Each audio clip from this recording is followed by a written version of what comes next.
In this video, we will explore NVIDIA's DLSS technology in Blender. For this, we will test out different scenes, then talk about its limitations, and finally discuss if it's really that useful in its current form.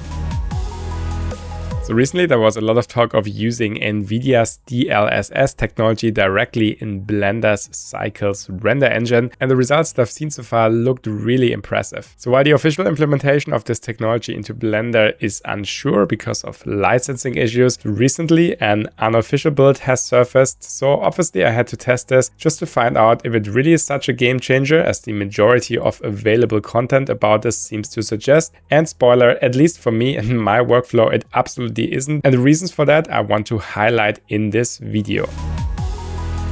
So if you want to try this out by yourself, you can. I found here this Twitter thread where this person called Pablo Miranda kindly compiled a version of Blender that contains here DLSS. But as a disclaimer, of course, this is unverified, untested, and so on. So you kind of have to trust Pablo here that everything is working according to how it should be, and that your computer won't be secretly mining bitcoins in the background, for example. That being said, I didn't run into any issues, and you can test it out if you are willing to take this risk. Let's first understand what DLSS actually is, and for this I have prepared here this simple Blender classroom scene that you can download from the Blender website, and I modified this slightly, and you can see that at the moment we're using here Cycles, which is a path tracer, and the nature of a path tracer is that the image here will start very noisy, as you can see, and then the noise will clear up slowly until you reach your final highest quality result depending on your render settings. And in order to reach a more final result quicker, traditionally here there are denoisers integrated. So let's just open here this denoiser.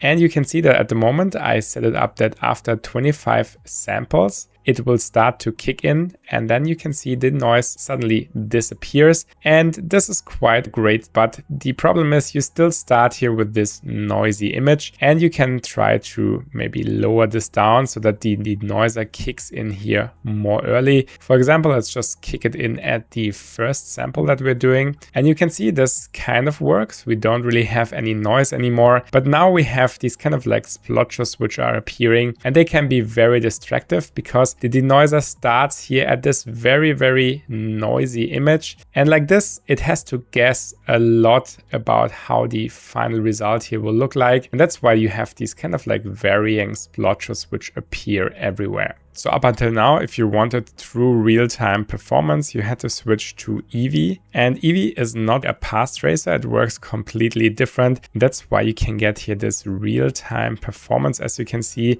they also integrated some ray tracing effects, so you can get some sort of reflections, some sort of GI and so on. But it's not really the real deal, so to speak. And it's a lot of trickery involved. And as you can see, also the result here in this case looks quite different and not as nice as we had it in Cycles.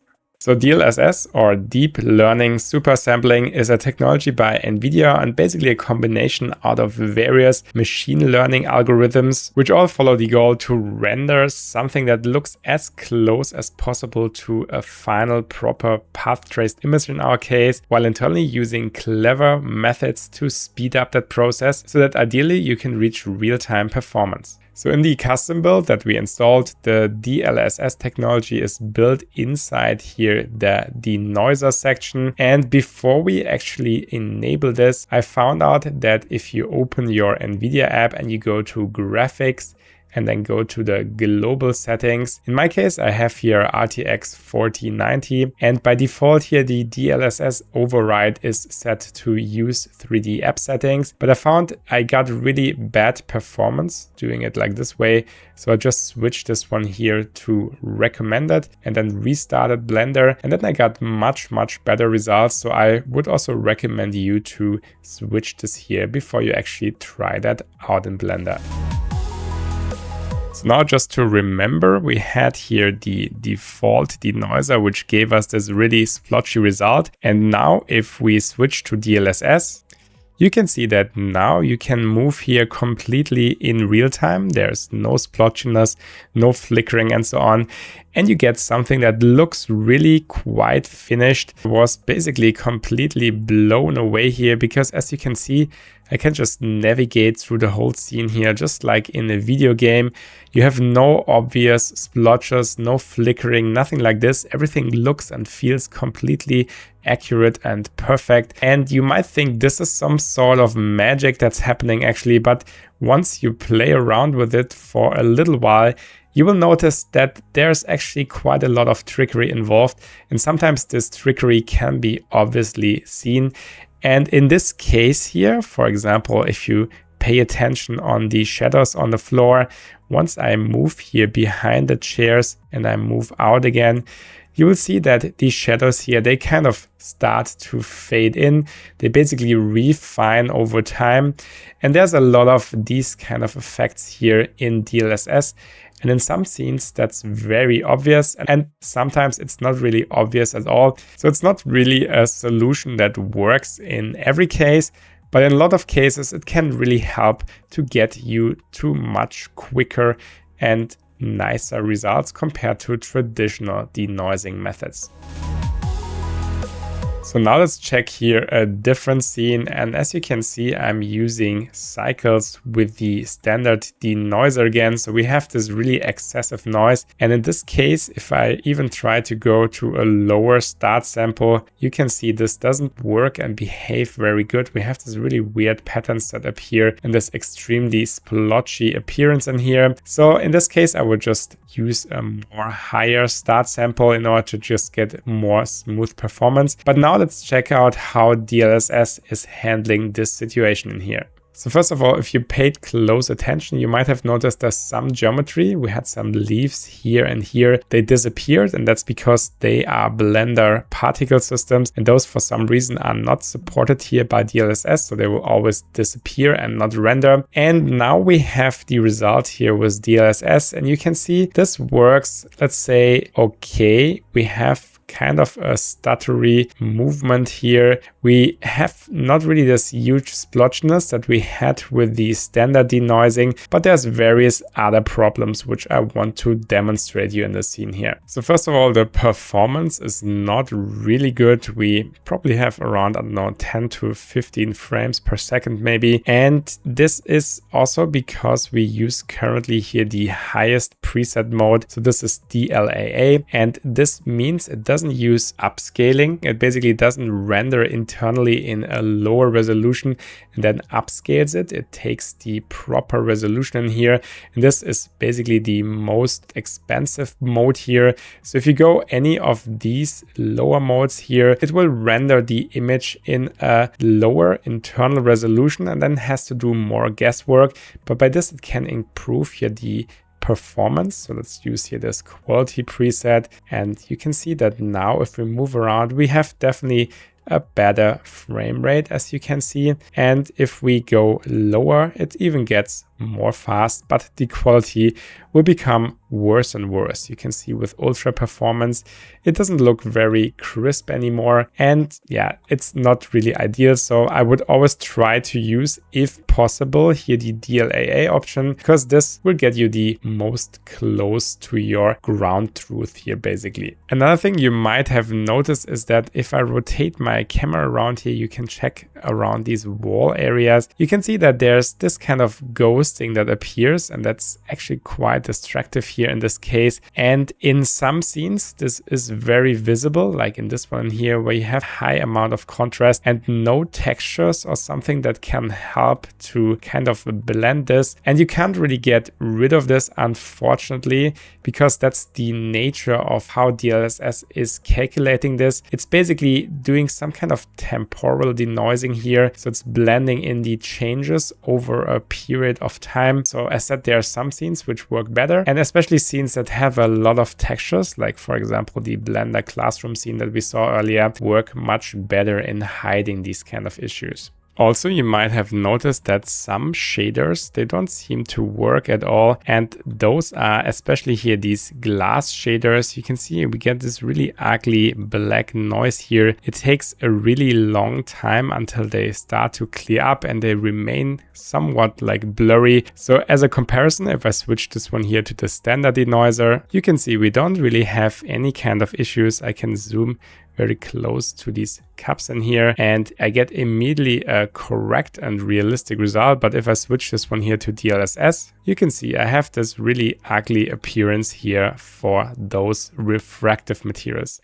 So there are some materials that will cause excessive problems when using DLSS, and those are refractive materials or kind of half-transparent materials such as volumetrics or even alpha textures with half-transparent pixels. So in these kind of situations, it's probably better to not use DLSS and just use these standard denoisers here.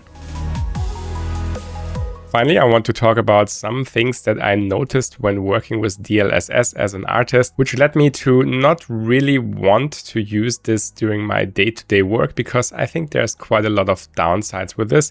And I think that's a topic that hasn't really been discussed much in other videos. So let's start by using this scene here, and this scene I built by using PolyDome, which is an add-on to just use an HDRI and then quickly customize and build a own environment from that where you can place your models into. And in the description of this video here, you can find a link to the add-on itself, so you can test that out as well if you're interested in that. So at the moment I'm using here the standard denoiser, as you can see by the noise that appears once I rotate the camera. I just want you to focus on the quality of the materials here. So you can see that we have this very crisp reflections which appear here in our shading dummy. You can also see the crispness here of the reflection from the socket here in itself. And that's basically the ground truth of how the shader is set up. That's how it should look like. And this works actually quite good here with the standard denoiser. So if I switch this off,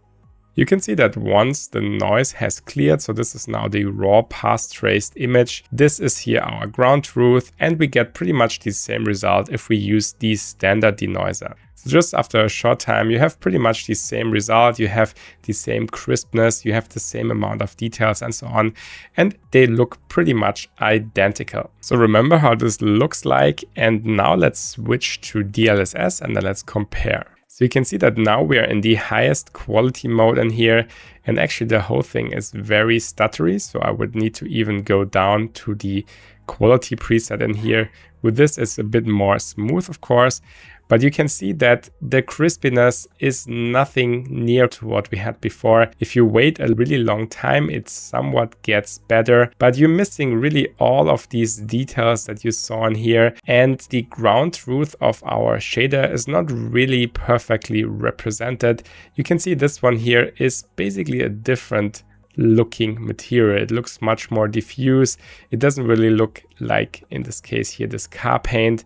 It just looks like there's some blurriness happening here, and we're not really getting exactly the material that we set up here. So in tasks where precision matters, it might be quite annoying here to work with this. And because everything just slowly fades in, it's really indirect here to control how your shaders look like.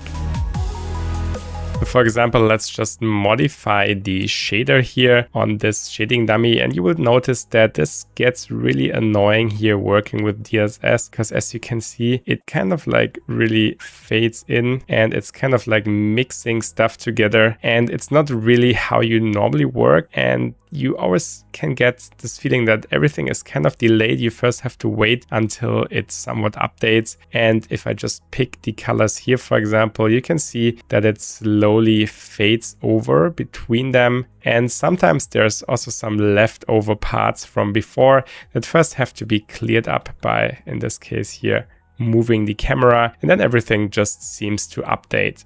Similar things are true when you work with the shader itself. For example, different properties. Let me just make here a darker shader. And now let's, for example, play with the glossiness. You can see it's somewhat blending here between. You get this kind of noise that's happening in here, and everything is kind of delayed, and you don't really get this direct feedback. You also can never really be sure if what you're seeing now is the correct thing or if it's somewhat blending between something that you did earlier and so on. So very fast you will get annoyed by this, and you probably want to switch that off then.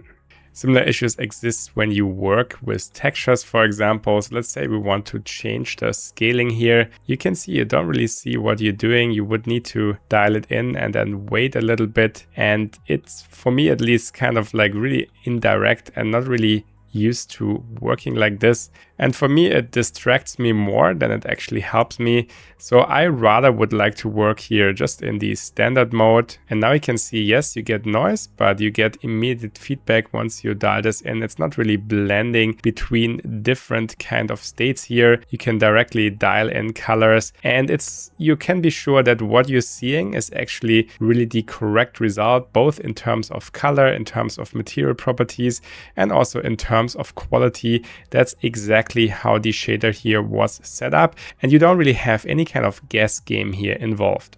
Similar situation with lighting. So here, for example, you can see that you try out different kind of situations here for your lighting, and everything is just like kind of smearing together, and you have this like really strange appearing noise everywhere.